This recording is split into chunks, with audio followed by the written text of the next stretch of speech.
Yo, what's good guys? This is Flexondatrack from Drum Knockers, and today I'm gonna be showing you how I make emotional raw wave melodies from scratch.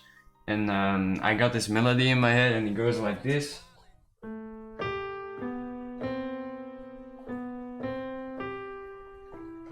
So I got that in my head and now I'm gonna lay a progression over it, and this is how I usually do it. I take like a progression, and I do this usually in A minor because that's the most comfortable scale I'm in, and I know it by heart, so it's easier to play it in, and then you can transpose it later with the MIDI. So yeah, let's try something out.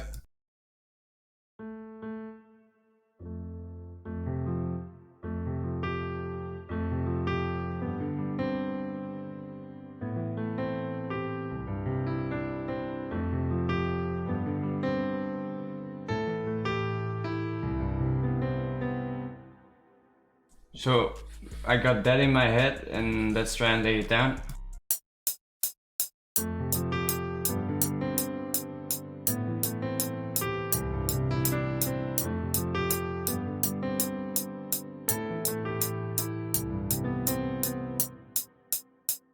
So what I usually do is I quantize everything and I get rid of like the sustain pedal. So yeah, let's do that first.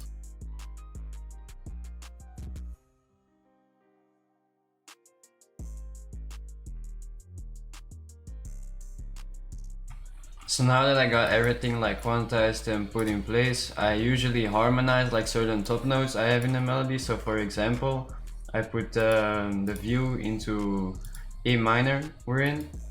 And then for example, this G over here, I can put like a D. Pause. I can put like a D over here, so it will sound different, and then I lower the velocity, so now it will sound like this. It's really subtle, but it's there. I can... And then over here, I did it with the E and the A, as you can see. It gives like a certain like a vibe to it, instead of just like giving like just soloing notes. It's much more beautiful when you harmonize it. Also, a tip to make these melodies like realistic is, like, as you can see, I don't put everything on the grid. I leave like some things how I played it. That's literally how you get like the emotional sound, instead of just putting everything on play like quantized. That makes it robotic and you don't want that sound. So yeah, that's a tip I can give you. So now let's break it down. This A minor is a relative minor of C major, and this is C major, as you can see. It's the same as A minor. And the progression I played was like, you can give numbers to each single note. So let's say 1, 2, 3, 4, 5, 6, 7, and then 8, but that's the octave of C.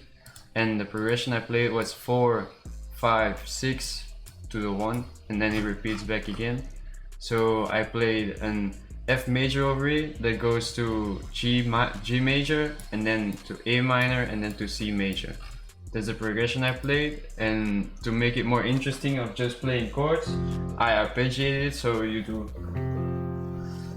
take the bass note, like the root note, the fifth and the octave, so you do, and while you do that, you play like a little melody in between, as I did. And yeah, that's a tip I can give you to make those moving melodies, as I call them.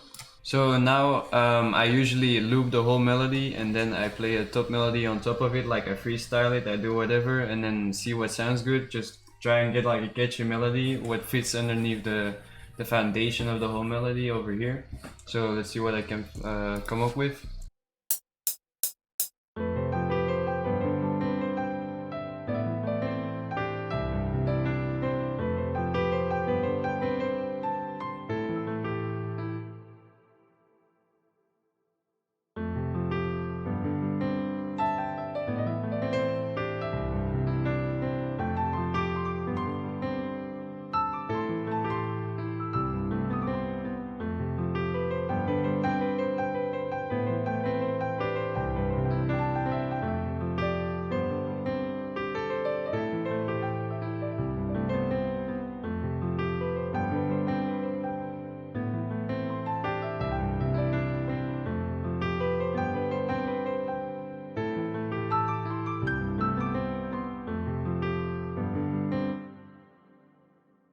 So I kind of know what I'm trying to do, and it's just like a really repetitive melody over here. So let's see what we can lay down.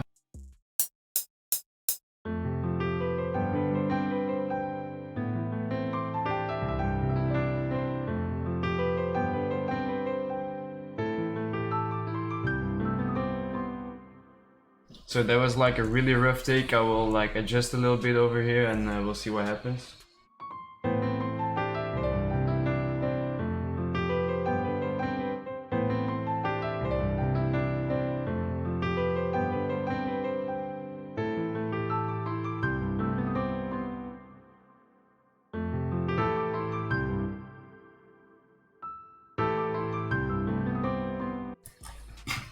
So yeah, I literally just like quantized it a little bit, put it on place, and like I made a different melody over here that I found, like I heard in my head. So yeah, this is what the final melody sounds like.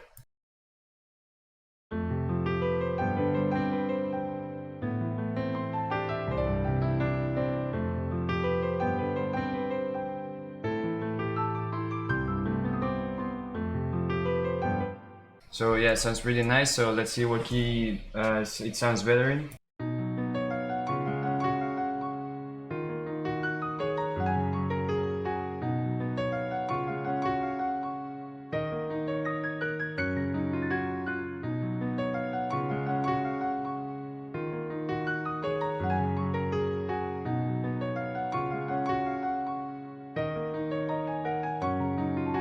So to be honest, this sounds nice, but I also think that that the key B minor sounds really nice. So let's see what this sounds like.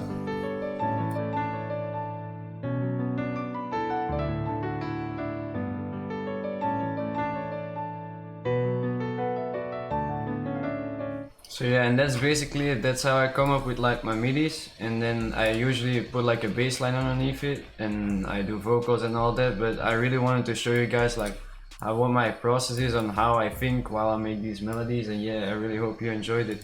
By the way, this was the grandeur piano with the color tone set to like a little to the right, and then for effects I do an EQ, a vintage verb, RC20 and fruity delay as always. So yeah, that was basically it for today. I hope you enjoyed it. Make sure to join the Discord, and I'll be on there sometimes. I'll be streaming, I'll be showing my screen, so you guys can always pop up. We also have a Patreon, so that's only $10 a month, and you're really missing out if you don't join. Yeah, I can't say more. I hope I see you guys in the next video, so peace.